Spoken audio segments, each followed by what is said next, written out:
Hola, jóvenes. ¿Sí me escuchan? Hola, Buenos Miss. días, profesora. Sí, profesora. Ok, ok. Es que por más que le estaba haciendo, no podía yo activar el audio. Yo creo que lo trabé porque luego uso los, ¿cómo se llama? Los audífonos, pero ahorita ya no me querían reaccionar ni con ni sin audífonos. Una disculpa. Pero ya iniciamos. A ver, nos vamos a compartir pantalla, permítanme.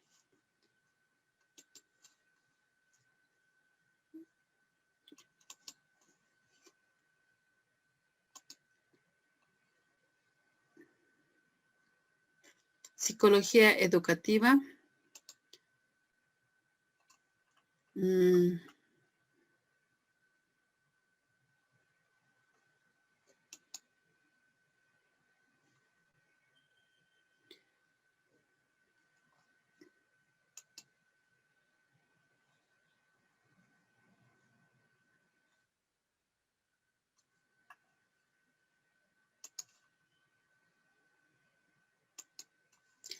Bueno, les comparto pantalla.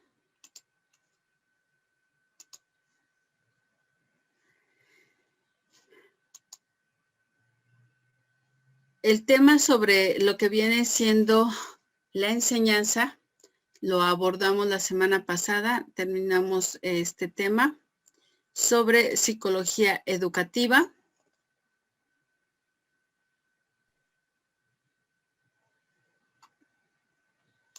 ¿Quién pudo visualizar este video? Yo, mis buenos días. Ok, voy a irle cediendo la palabra, jóvenes, permítanme.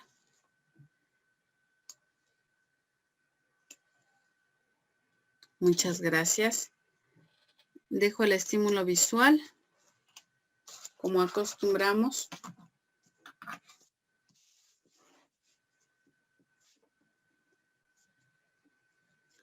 Carla, por favor. ¿Quién levantó primero la mano? Es que no me acuerdo nunca quién empieza. Si de abajo para arriba o de arriba para abajo. Ya vi. Carla, por favor. Muchas gracias, Miss. Bueno, en este video nos habla sobre la psicología educativa y nos explica lo que estudia. La psicología educativa se centra en cómo se produce el aprendizaje humano dentro de las escuelas y cómo aprende el alumnado. La labor de la psicología evolutiva es aportar soluciones para el desarrollo de los planes de estudio y podemos encontrar a los psicólogos educativos en las escuelas, en las universidades, centros de educación especial. Su función es construir instrumentos de medición o evaluación, diseñar material educativo y la organización y administración educativa. También En nos habla... esta parte, Carla, muchísimas gracias. Hasta aquí te voy a interrumpir para que Sí, puedan mis gracias. compañeros. Muchas gracias, Carla. En esta parte es importante. A ver, veamos que actualmente en muchas ocasiones se considera solamente que al psicólogo va a ayudarles a las áreas emocionales a los niños. No. Inicia la psicología educativa desde una observación de cómo se dan estos procesos. El psicólogo educativo tiene la obligación de revisar de qué manera transmite estos conocimientos el docente para apoyarle y para lograr mayor eficiencia. La idea de que solamente va a ayudar o va a fungir como psicólogo para los alumnos o para los maestros, sino que se encarga de ver estos procesos educativos. Nosotros vamos a ver durante el curso precisamente a varios teóricos que han visto desde la psicología, desde lo emocional, pero a nivel grupal, lo que viene siendo las estrategias para poder enseñarle a los alumnos. Y esta parte es relevante porque es parte de las etiquetas que se están formando. No me bajen la mano, chicas, o sea, siguen con la mano levantada, todos van a participar. No bajen la mano. es parte de cómo se va a trabajar. Ok, ahorita leo las respuestas de sus compañeras. Y es cómo vamos a visualizar. La psicología logró ser una ciencia a partir de que se volvió medible y cuantificable, gracias a lugares de estudio como las instituciones educativas, donde a partir de ayudarles a ver una estrategia, cómo se transmite mejor la educación, conceptos o determinadas cosas que debe de ayudar a cubrir el programa. Adriana, por favor. Buenos días, Miss. Buenos días. Bueno, nos decía que su objetivo es comprender las características principales del aprendizaje en la niñez y la adolescencia, la adultez y la vejez. Nos decía que la psicología educativa estudia cómo aprenden los estudiantes y en qué forma se desarrollan. Y nos decía que la función del psicólogo educativo consiste en construir instrumentos de medición u evaluación de las diferentes áreas de la personalidad. Muy bien. Aquí, en este caso, el psicólogo construye estos instrumentos de medición, de evaluación, pero ya también los aplica, los interpreta y crea medidas de intervención.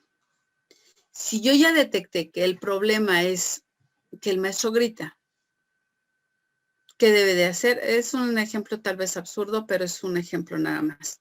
Si el maestro grita, espanta a los alumnos y evita que el alumno tenga gusto por asistir a clase, entonces, ¿qué se debe de hacer? Bueno, pues evitar los gritos, sancionar a lo mejor al docente o cambiarlo o darle una preparación o ayudarlo de forma psicológica para evitar esta conducta, ¿no? Entonces, sí crea instrumentos, ha creado a través del tiempo, inclusive es parte de cómo surgió la psicología, instrumentos de medición y de evaluación, pero él las aplica, las interpreta y las lleva a cabo. Muchas gracias, Adriana. Lupita, por favor, continúa con el siguiente, de lo siguiente que nos habla el video. Gracias, Adriana. Lupita. Sí, profesora. Sí. Bueno, yo lo que pude como captar en cuestión de la psicología educativa es que es una rama muy diferente a la psicología, que sí se apoya de, ¿no? Pero es una rama diferente porque su objeto principal es la comprensión y el mejoramiento de la educación, ¿no? Uh-huh. Hablaba también sobre el aprendizaje y la cognición y cómo esa es la retención de los conocimientos, habilidades que se adquieren durante ese proceso y que los alumnos puedan aplicarlos a su contexto, ¿no? Hablaba también sobre la perspectiva conductista, en la cual decía que consistía, es una técnica de los principios conductuales, ¿no? De la conducta, del condicionamiento, y en el cual es eficaz en un entorno educativo porque las habilidades que ahí mismo se ven, se organizan, pues el aprendizaje se forma, ¿no? A la par. Esas perspectivas conductuales para dar una respuesta asertiva a su contexto. Muy bien. Acá acabas de mencionar al final algo muy importante. Permite dar una respuesta asertiva a su contexto. Cuando un ser humano ingresa al mundo, no sabe qué existe y qué no existe. Recordemos que se considera el ser humano una tabula rasa. Somos una tabla en blanco, somos un papel en blanco que me va a permitir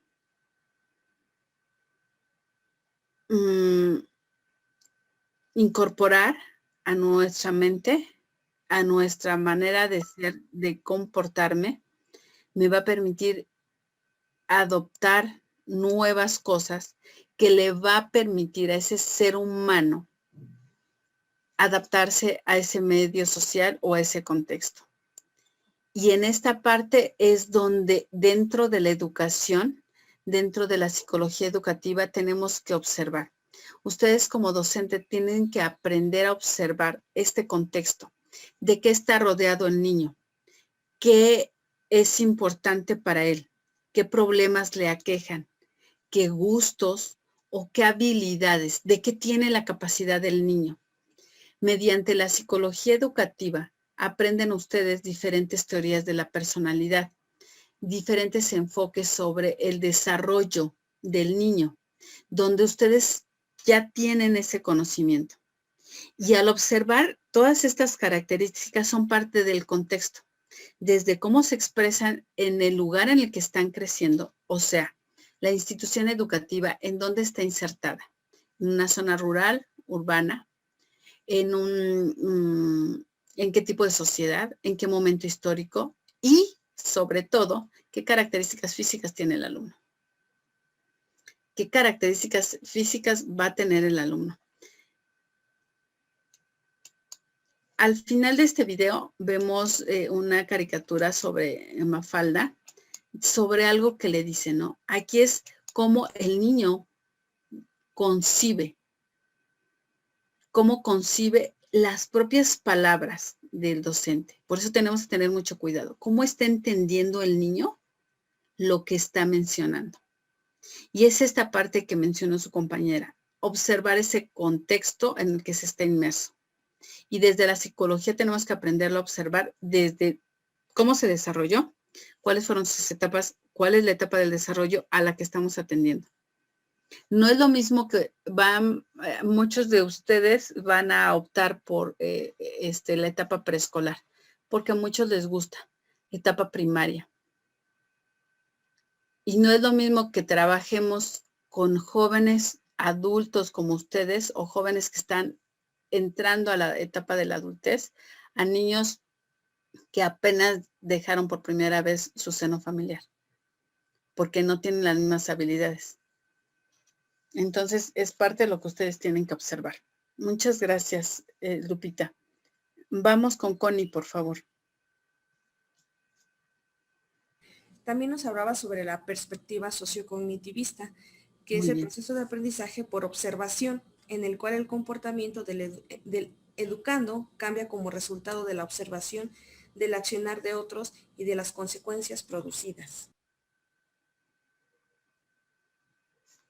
Es la perspectiva sociocognitivista. Acá tienen que tener mucho cuidado. Ustedes tienen que tener un amplio conocimiento de cómo aprende el alumno, porque va a aprender de ustedes.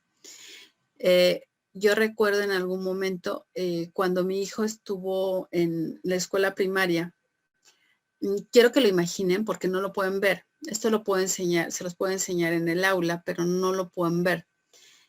Mi hijo aprendió a a pegar con el resistol. Ven que en la escuela, en el jardín de niños, a los niños se les da en una tapita en una tapa de garrafón, se les pone el resistol y se les enseña, ¿no? Porque es ojo-mano lo que tiene que hacer el niño, y entonces les ponen resistol, el niño mete su dedo al resistol, en la superficie que va a pegar, desliza el resistol y después pone lo que va a pegar. En ocasiones son bolitas de algún material, de papel lustre, de papel china, y va formando diferentes cosas. ¿Ustedes con qué dedo consideran que debemos de ejecutar esta acción? Connie. ¿Sí? Bueno, Lupita, ajá. Lupita, por favor. Índice, ¿no, profesora? Con el dedo índice, efectivamente. ¿Por qué? Porque es parte de lo que nosotros les enseñamos, y con la mano derecha, y les enseñamos desde la lateralidad ahí a los niños y empezamos a enseñarles muchas cosas. Bueno, mi hijo pega, hasta la fecha, tiene 30 años, pega el resistol con el dedo meñique. Yo no me lo explicaba. Yo decía, ¿de dónde sacó eso? Hasta que en una ocasión fuimos a una demostración en la escuela de mi hijo. Yo le enseñaba en casa cuando hacía sus tareas, le decía, no, hijo, a ver con este dedo. No, mamá, con este. ¿Y quién? La maestra. Yo decía, ¿la maestra cómo? Y algo hizo la maestra y usó el dedo meñique. Yo ya no me fui a encontrar de la maestra en nada, porque dije, bueno, pues desarrolló otra habilidad y está moviendo otro dedo, psicomotricidad y toda esta parte, ¿no? Aquí a la maestra se le pasó que mi hijo iba a aprender por imitación. Y es algo que tenía que haber considerado. No es malo, y lo comento como algo bonito, porque mi hijo, y es una maestra a la que amó mucho en su etapa, de que era su maestra la que tenía toda la razón, ¿no? Entonces, y algo que no le hacía daño, y algo que, pero al docente se nos olvida que el niño en esa etapa aprende por imitación.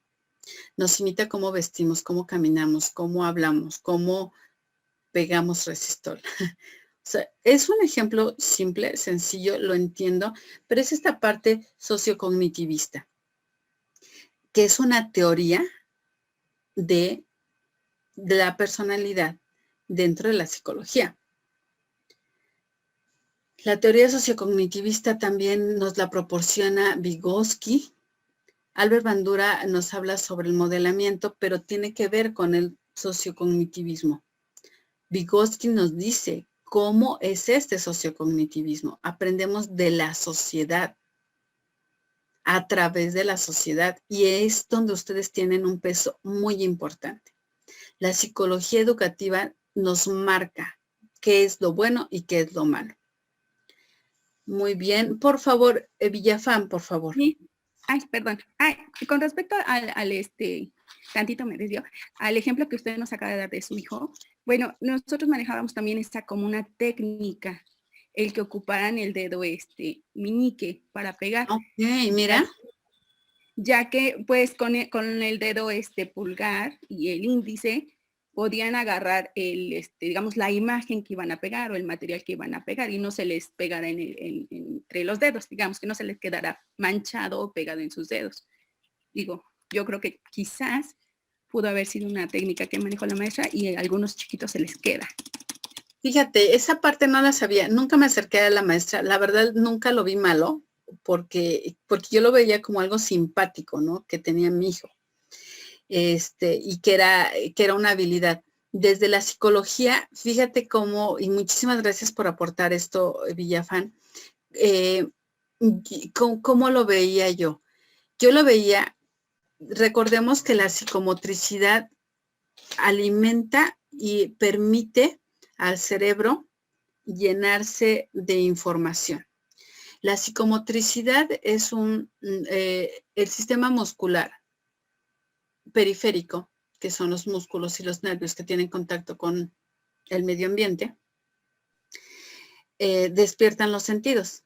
Estos llegan, esas sensaciones llegan al cerebro, al sistema nervioso central, llenan de información las neuronas y les dicen qué sienten y las neuronas les dicen cómo reaccionar. Y entonces yo conozco que a partir de la estimulación temprana, de mover todos los músculos, el niño despierta más zonas cerebrales. A mí en ese momento me pareció genial porque dije, wow, qué padre. A partir de algo básico que usamos todos el dedo índice, mi hijo, la maestra, yo pensé que era como su gusto, y sí tiene mucha razón y mucha lógica lo que estás mencionando. Es una forma, pero yo ya entonces lo puedo ver de que les están enseñando a los niños a mover estos músculos pequeñitos y provocan esta activación neuronal donde después van a provocar una sinapsis y están empleando mayores neuronas para la misma información. Habilitan. María del Rosario, ¿quieres comentar algo? Sí, con respecto a lo que decía sobre, cómo se utilizan los dedos, al menos yo utilizo el dedo meñique, los utilizo porque me dan una sensación diferente, no sé si esté loca, pero cuando toco por ejemplo, o utilizaba el resistol, luego sentí el contacto con el resistol y más con esos dedos, porque me da como que siento más que utilizar el dedo índice, tal vez por el desgaste o porque se utiliza más. Entonces con el dedo meñique siento que lo utilizaba y me daba así como que una sensación así como que más profunda al tocar las cosas. Entonces yo desde entonces siempre he utilizado como que para esas cosas pegar y así con este dedo. porque me da como que una sensación de como que siento más al momento de tocar, por ejemplo, el resistor y así. Como que es más sensible. Ahorita que lo estás mencionando, estoy tocando mi dedo para saber qué es lo que me estás diciendo. Y sí es cierto, es más sensible. Mucho Sí, más entonces eso sensible. me provocaba como que una emoción diferente a la hora de estar así. Por ejemplo, me acuerdo de tercero de preescolar y los primeros años, así como de primero y segundo de primaria, donde como que manejábamos más eso. Y recuerdo muchas cosas de qué era lo que pegaba, por qué lo hacía o qué recortes pegábamos. Y digamos como que se me quedó más marcado porque recuerdo esas sensaciones en mis dedos.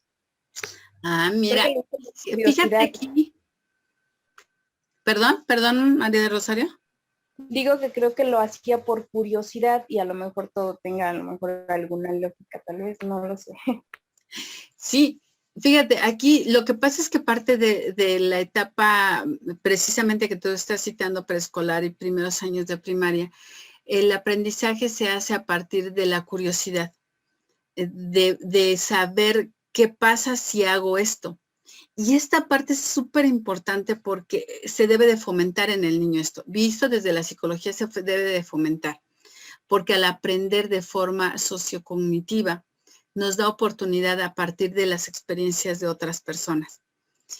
Y lo que tú estás mencionando, o sea, tiene mucha lógica desde la psicología de cómo fomentar en el alumno. Nosotros hemos escuchado actualmente estimulación temprana. Y la gente no sabíamos. Antes se decía, por ejemplo, que para que un bebé durmiera bien, a gusto, tranquilo, lo envolvíamos como tamalito y el niño descansaba porque se espantaba cuando dormía con sus propias manitas y tenía también sus motivos. Después se dieron cuenta que el niño tiene que ser libre, que tiene que expresarse, que tiene que sentir su propia piel, su propio cuerpo para poderse conocer. Y así hemos ido viendo cómo ha evolucionado la psicología en respecto a este tipo de movimientos. Y tú estás mencionando algo importante. Con el dedo meñique tengo mayor sensibilidad y hablaste de algo fundamental dentro de la psicología, el recuerdo. Es la percepción. El docente nos vamos a apoyar mucho en la percepción del alumno, en que este tipo de sensaciones sean gratas y que el alumno lo quiera volver a repetir para que haya un aprendizaje significativo. Donde el niño se dé cuenta dónde lo puedo ejecutar. Y tú lo que nos estás compartiendo es precisamente esta parte. A mí me provoca esto, es que yo recuerdo. Y entonces vemos cómo estás haciendo una sinapsis y cómo estás manejando la información a partir de la utilización de esto. Tu compañera nos compartió y nos dijo, es que el dedo meñique toma el resistor y con el dedo índice y pulgar aplica o pone, sujeta y estamos viendo puros ejercicios a nivel muscular de desarrollo psicomotriz de músculos pequeños, que son los dedos de la mano. Y es parte de lo que el niño en la primera etapa de educación, que es el jardín de niños o preescolar, aprende. Entonces es esta parte importante que nosotros debemos de destacar. Muchísimas gracias por compartir. Yo no sabía esta información sobre cómo emplearlos, no sabía qué tanto se sentía porque el adulto nos dejamos guiar por lo que sabemos, pero cuando ustedes se dedican o cuando el docente se dedica a esas áreas, nos deja sorprendidos. Muchas gracias por compartir, de verdad es muy importante. Villafán. Sí, profesora. ¿Qué nos ibas a compartir aparte de? Bueno, en este caso la psicología educativa no tan solo se relaciona sus acciones profesionales no solo son a nivel, digamos, escolar de preescolar o primario o guardería, sino también ya se va a la educación superior, como la preparatoria, claro, de terapias educativas, hasta en la Secretaría de Educación Pública, Salubridad y todo eso de asistencia y acompañamiento. Acabas de mencionar algo importante. Sí, no nada más nos vamos a basar los estudios para la educación básica. La psicología abarca a todos, hasta lo que empezaron diciendo. La investigación y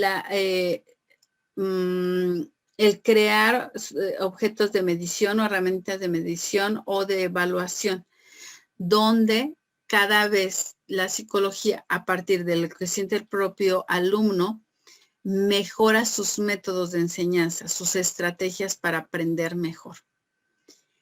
Acá, por ejemplo, estamos viendo, yo insisto, este video, independientemente del resto del video, este video de Mafalda, a mí me gustó muchísimo. Vemos cómo la maestra aprende de la niña. O sea, la maestra aquí le da un infarto porque no soporta la forma de pensar de la niña, ¿no? Que Mafalda sabemos que es un icono importante sobre una forma de pensar completamente diferente a la que estamos acostumbrados en cualquier lugar, donde ella ve los enfoques, donde ella observa diferentes características que cometemos como errores de enseñanza o como aciertos de enseñanza. Acá todo lo que ella va pensando y la manera en que se dirige, ¿todos tuvieron oportunidad de ver esta parte de Mafalda? Sí. ¿Qué les pareció?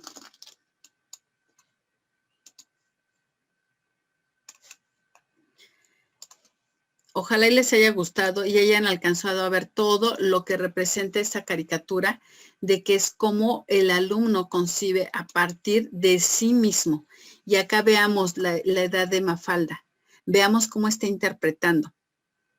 Nosotros incluso ya lo vemos como algo simpático, de risa. En el momento para el docente seguramente no fue algo de risa y que es algo que le ocurre al adulto con ciertos niños, donde como docente nos tenemos que preparar para estos ciertos niños que desafían el propio aprendizaje. Nos sucede a nivel familiar, nos sucede a nivel mamá, papá, pero ahí nada más estamos a cargo de la educación de un solo individuo. Y acá, en aula, estamos a cargo de la educación de varias miradas de diferentes individuos. Voy a leer las respuestas de sus compañeras. Ahora sí les doy lectura. ¿Ya vieron que le di prioridad a los que levantaron la mano? Ya tienen su participación. Gracias.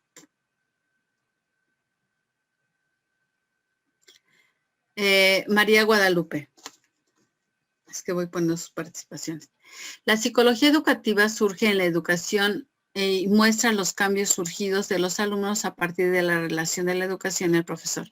¿Cómo? A través del comportamiento, del conductismo. Si yo como docente ejecuto una buena educación, voy a ver el cambio en mis alumnos. Si yo el día de hoy les hablo sobre puntualidad y mañana todos llegan puntualmente, ¿qué quiere decir? Que el alumno alcanzó ese aprendizaje. La psicología educativa me permite analizar estos resultados o esta forma de evaluar de forma tangible, donde me doy cuenta a partir de mis propios métodos de enseñanza qué tanto aprendió mi alumno. La psicología educativa surge en la educación y muestra cambios surgidos en los alumnos. Recuerden, el conductismo me enseña que el comportamiento es el resultado de una nueva información adquirida. Es decir, el alumno lo cree, lo entiende y lo ejecuta, como el docente lo observamos a través del comportamiento. En el ejemplo que les ponía sobre cómo pegar el resistol, yo aprendo que mi alumno aprendió de forma correcta. Como su compañera lo comenta, nosotros usamos esa técnica para que el niño tenga la capacidad de sujetar y que no ensucie sus deditos. Ella lo estaba viendo desde ese punto.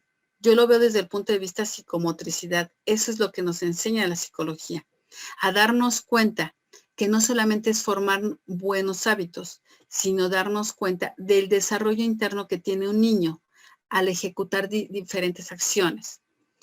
Hay ocasiones que las cosas las hacemos por tradición. La psicología educativa nos enseña en ocasiones por qué son esas tradiciones y nos enseña a ver diferentes puntos de vista y a estar abiertos a estos diferentes puntos de vista. Muy bien, Lupita, gracias. Sí, no te preocupes, Lupita, gracias por participar. Andrea Yamilet. También habla que su objetivo, que es aprender las características principales de la etapa de la niñez, adolescencia, adultez y vejez. Efectivamente, vejez con Z, chica.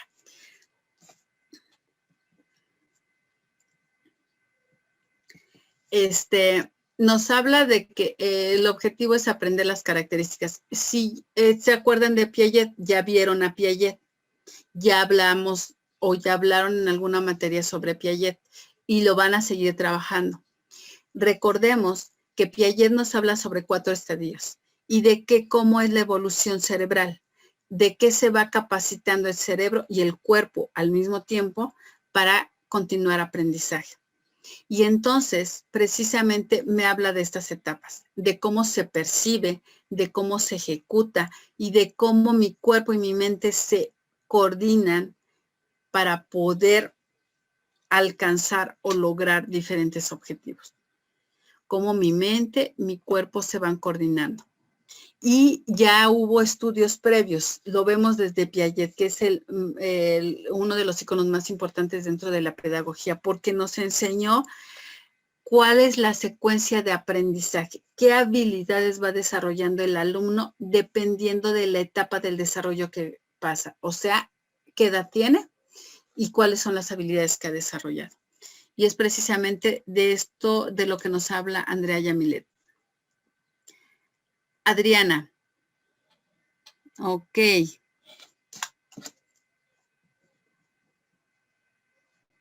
Sí, está bien, síganme escribiendo así. Me tardo más, pero también se toman en cuenta porque es muy comprensible. Hace rato ustedes vieron, no podía yo prender el micrófono, o sea, le estaba yo activando y no sé qué pasó. Todavía no sé, tengo que checarlo. Bueno, Adriana Carrasco. Estudia cómo aprenden los estudiantes y en qué forma se desarrollan.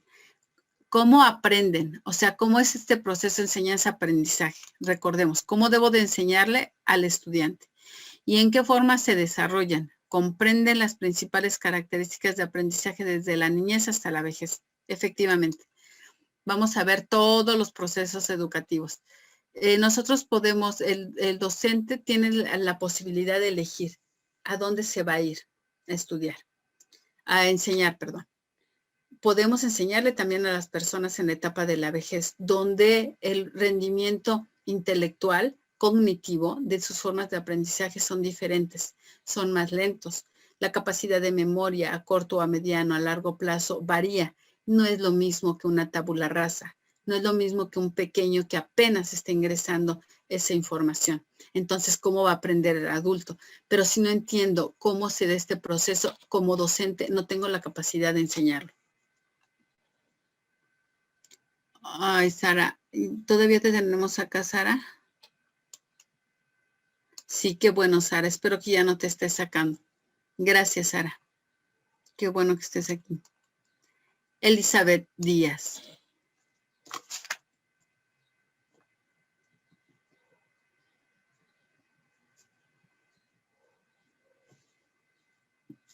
El psicólogo educativo lo que va a buscar siempre es que los conceptos puedan aplicarlos fuera del aula. A este tipo de aprendizaje se le llama conocimiento significativo. ¿Qué quiere decir? Que lo vea tan importante dentro del aula que se dé cuenta que necesita aprenderlo para resolver la vida. Recordemos que en aula intentamos que los niños se vuelvan inteligentes. A mayor cantidad de conocimiento que insertamos en sus cerebros, debe de adquirir mayor capacidad de resolución de problemas. Entonces, el niño tiene que estar hábil para aplicar estos conceptos. Si el niño considera que es importante lo que está aprendiendo, lo va a aprender bien. Si el niño considera que no es importante, no lo va a aprender bien, porque ¿para qué lo uso? Es algo de lo que nos pasaba o les pasaba a las personas que no les gustan las matemáticas, que en muchas ocasiones decían, ¿y yo para qué me sirve esto? ¿De qué lo voy a usar? Y entonces le prestamos menos atención y vemos que hay mayores complicaciones en el área matemática. A la mayoría no les gusta, no le prestan atención, se les dificulta y después se vuelve una cadena de no quiero aprender o no puedo aprender. Y entonces, en la medida que le vamos dando importancia a esto, aprendemos y les damos la información a los alumnos de que esto es importante y para eso te va a servir. Y entonces le damos un significado a su aprendizaje. Si ustedes no le dan el significado correcto de por qué tienen que aprender esto, el alumno nunca lo va a aprender. Tienen que darle un significado a ese aprendizaje. Y tienes mucha razón, es lo que él procura hacer mediante la perspectiva conductista que habla de la técnica basada en la conducta. Esto lo vas a aprender porque después te va a servir para esto. Ahora que sus compañeras nos compartieron por qué mi hijo usaba el dedo meñique, me queda mucho más claro, donde se les enseña a los niños a ser más limpios, más organizados con su propio cuerpo. Y entonces ya le atribuyo, era algo que me parecía muy simpático a mí, muy bonito porque mi hijo siempre se afanó por aprenderlo de esa manera. Entonces yo lo veía bonito, pero nada más. Pero ahorita que ya sus compañeras me dan este nuevo conocimiento, me parece algo muy loable, muy interesante que rescatar. Y entonces aprendo que si mi hijo estaba aprendiendo bastante bien en ese momento, tal vez por la misma admiración que tenía sobre su maestro. Que aguas porque eso es lo que ustedes van a generar en sus alumnos, esa admiración, y entonces hay responsabilidad. Leo nuevamente toda la respuesta de Elizabeth. El psicólogo educativo lo que va a buscar siempre es que los conceptos puedan aplicarlos fuera del aula mediante la perspectiva conductista, que habla de las técnicas basadas en la conducta para después ver la perspectiva sociocognitiva. Muy bien. Que es el proceso de observación en el cual su comportamiento se va a ir educando y tomará acciones de otros sobre sus consecuencias producidas. También el psicólogo podrá construir instrumentos que se van a aplicar, evaluar y dar un reporte, muy bien, de lo que se observó. Y entonces, cuando damos un reporte de lo que observamos, detectamos o aprendemos a detectar cosas incorrectas para corregirlas y emplear mejores métodos o estrategias para desarrollar lo que yo quiero desarrollar. Si quiero desarrollar psicomotricidad y me doy cuenta que la herramienta que estoy usando no funciona, tendré que crear una nueva herramienta o hacer modificaciones a esta nueva herramienta. Y entonces aquí ya hay un aprendizaje constructivo. Brenda Montserrat. Siempre va bajo un marco científico. Busca optimizar los aprendizajes y el rendimiento. Permíteme, es que no te puse participación. Elizabeth Díaz. Ya. Brenda Montserrat.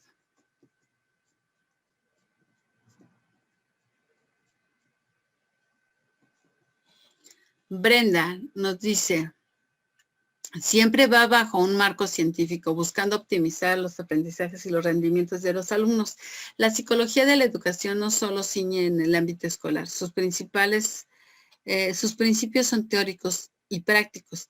Se aplica como el militar, en el área militar, en la salud pública o familiar. También interviene en el proceso de maduración cognitiva conforme a la edad genética y factores socioculturales. Muy bien, Montserrat. Muchas gracias. Acá su compañera habla sobre algo muy importante. Dice, es bajo el marco científico.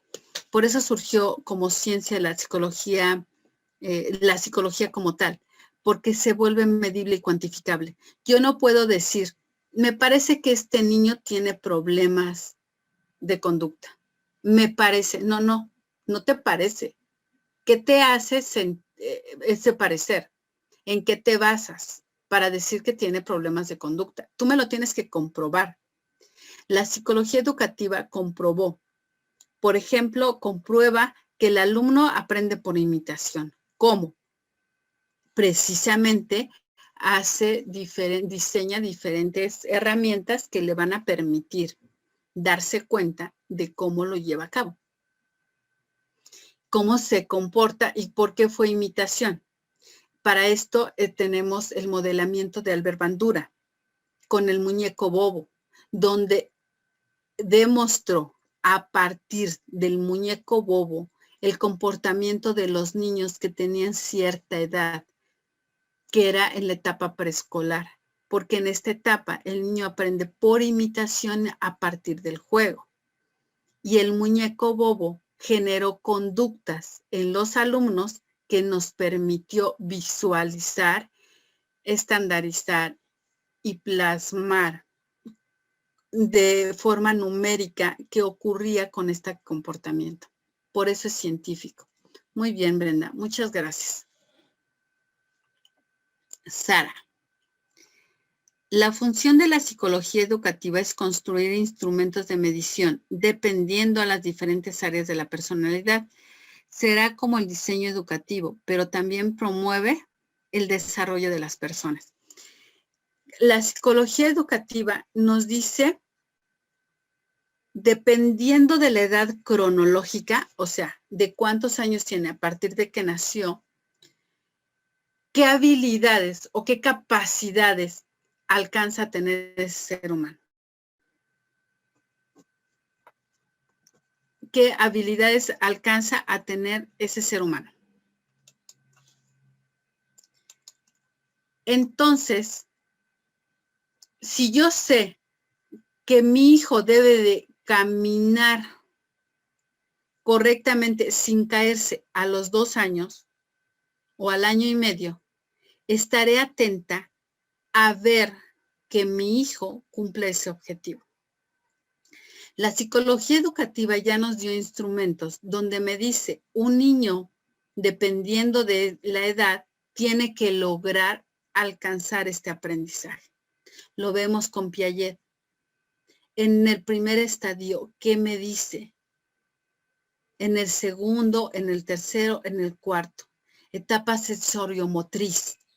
El niño a partir de las sensaciones identifica características específicas.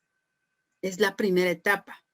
Y entonces habilito a mi alumno a desarrollar esta etapa.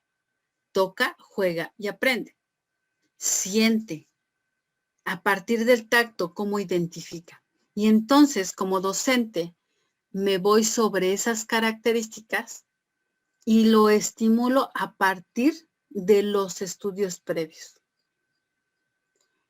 ¿Qué pasa con un niño? Ustedes, me imagino que algunos de ustedes tienen hermanitos o hijos o alguien cerca pequeño. ¿Qué pasa cuando oye su clase? Esta clase. Cualquiera de las clases que toman acá. ¿Qué hacen sus hijos, sus sobrinos, sus primos, sus hermanos que tienen ahí junto? Dime. ¿Sí, Lupita? Profesora, bueno, en mi caso, mi hija me dice, ¿de qué hablan? ¿Y qué es eso? ¿Y por qué es? Entonces tiene esa curiosidad por a lo mejor por las palabras que se llegan a ocupar, que no son habituales en su lenguaje de ella, y creo que de todos los niños. Entonces les llega esa curiosidad de, ¿y qué es? ¿Y por qué se llama así? ¿No? ¿Qué edad Entonces, tiene tu hija, Lupita? 10 años. 10 años. O sea, estamos hablando de una niña muy inteligente que tiene la capacidad de acercarse a ti porque seguramente tú le despejas dudas, ¿no? Sí, profesora. Y inclusive me dice, ¿y te gusta lo que estudias? ¿Te gusta? Y le dije, sí. Entonces, ella empieza a analizar, ¿no? Y de repente ella empieza a jugar con sus muñequitas. A la maestra le dije, ay Dios, por favor, no. No, pero bueno, y empieza a simular a hacer sus clases virtuales. Entonces ahí definitivamente, aunque ya pasó el proceso de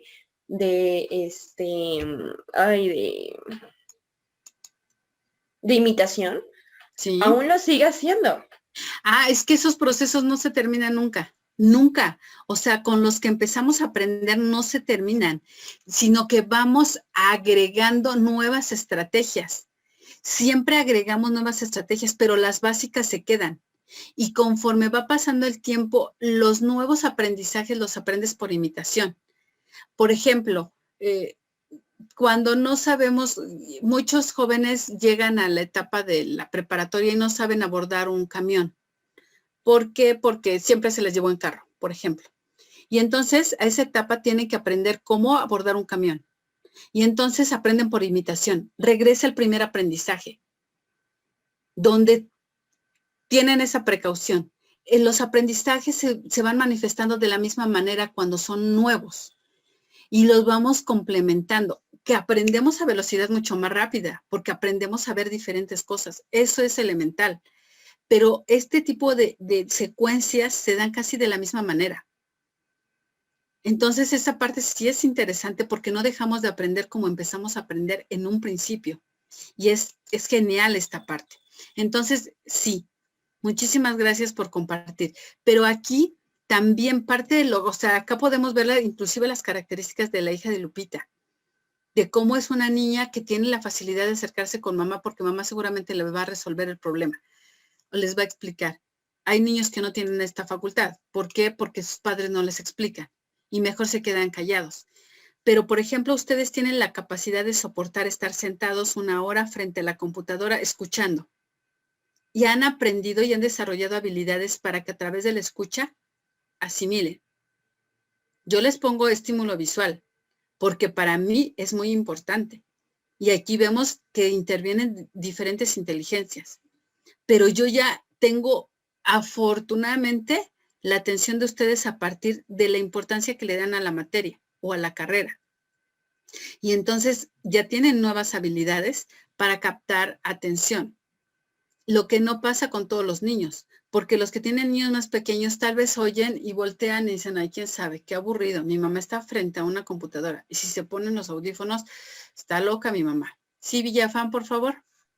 Bueno, perdón, en mi caso Sí. tengo un pequeño de 7 años y la verdad les llama mucho la atención la clase. De hecho, hasta me dice, me despiertas temprano, mamá, porque están bien interesantes tus clases. Me gusta mucho. Ya después dice que él va a ser pedagogo, cierto, como dice la compañera, se transmite, ¿no? Eso y les emociona mucho y eso es muy bonito. Claro que sí, pero fíjate, acá tiene que ver mucho con el interés de ustedes, Villafán. De verdad, o sea, si sus hijos los perciben a ustedes felices, contentos por esta socialización, o sea, es genial porque de verdad es halagante que lo que ustedes hacen y con la pasión que lo hacen se lo transmiten a sus hijos. Es de verdad muy bonito. Gracias por compartir. Carla, por favor, y luego Eli. Gracias. Yo en mi caso tengo una pequeña de 3 añitos que apenas va a entrar al preescolar. Entonces, por lo tanto, no conoce muy bien qué es ir a la escuela. Claro. Y entonces, cuando yo le digo que yo voy a ir a la escuela, pues ella ve que prendo mi computadora y así. Y ella piensa que el kinder es tomar una computadora y tiene una de juguete. Y ella luego la voy a ver a su cuarto y me dice que está tomando sus clases. Y bueno, yo digo que, bueno, es como una perspectiva diferente a lo que vi con mis hermanos. Y yo le explico y le digo porque pues el proceso va a ser diferente, tal vez si entra al kinder. Y bueno, es muy bonito ver cómo a veces las circunstancias cambian la perspectiva que tienen los niños sobre la escuela. Pero fíjate, ahí aplíquense, chicos, o sea, de verdad, véanse ustedes y que si ustedes lo disfrutan, y seguramente tu hija cuando entre y tenga que ir a la escuela va a ir con mucho gusto y no le va a dar miedo ni te va a dar miedo a ti que se quede sola y todos los miedos que acarrea mucha gente porque, ay, mi hijo va a entrar a la escuela y pobrecito, ¿no? No, los de ustedes van a ser felices completamente. Muy bien, muchas gracias. Elizabeth, por favor. Hola, Miss, ahora sí ya puedo hablar. Muy bien. Lo que pasa, bueno, también a mí me ha tocado porque mi novio tiene que 25 años y luego también está conmigo aquí escuchando clases y me dice, no, es que yo no entiendo por qué lo plantean de esa forma, pero, o sea, está en clase, yo estoy prestando atención, tomando apuntes y ya que termine el día, ya que termine toda la carga de clases del día, Ya me dice, pero a ver, explícame, ¿por qué esto? ¿Por qué el otro? Dice, si se supone, porque él estudia arquitectura, entonces me dice, ¿por qué esto si se supone que en arquitectura se ve de esta forma? Luego es que tú estás trabajando con materiales, con cosas, con medidas. Luego aquí nosotros estamos trabajando a partir de personas, de cómo es la perspectiva, cómo los vamos a educar y qué procesos vamos a llevar para la educación. Y es como más o menos empieza a asimilar. Y también dice, bueno, ya veré si me puedo meter a estudiar pedagogía o ahí tú me vas explicando. Sí, cómo el interés y cómo nos comunicamos y sobre todo siendo una pareja, transmitimos estas emociones. Muy bien, muchas gracias. Yamilet, por favor. Bueno, pues yo no, es el caso de mi sobrina, que regularmente pues se va a quedar los viernes conmigo para amanecer sábados, y entonces lo que hago es a ella darle su libretita, porque de hecho le hice como una libreta para ella, y donde venía como ya para empezar a usar el lápiz y eso, y le tuve que diseñar, por ejemplo, para que le llamara la atención. Yo le diseñé un pulpo y traía los colores, luego la libretita se la hice como a sus necesidades, porque igual tiene 3 añitos. Entonces ella cada que va dice, tía, tarea. Y como que sí, o sea, ellos mismos se mentalizan de que hay algo de la educación que tienen que realizar. Sí, y es muy bonito y que ustedes se den cuenta cómo siguen aprendiendo los niños y cómo prestamos atención. Y lo que les está pasando de ser el ejemplo, fíjense, lo son con una persona. ¿Se imaginan cuando estén al frente de 20, 30 jóvenes con los que van a tener una influencia? Nos da un compromiso y un sentido de responsabilidad muy importante. Muchas gracias por compartir. Solamente déjenme revisar. No veo a Noemí. ¿Está Noemí presente? Por su asistencia, por favor. Todos los demás tienen asistencia. Edith, ¿estás presente? Alicia, ¿estás presente? Sí, profe, soy Edith. Muy bien. Sí, es que estoy checando porque ya estuve revisando y veo que ya los demás están presentes. Pero, Aridaí, ¿estás presente? No, ¿verdad? ¿Aridaí? Ok. Lisbeth, ¿estás presente? Sí, María del Rosario, dime.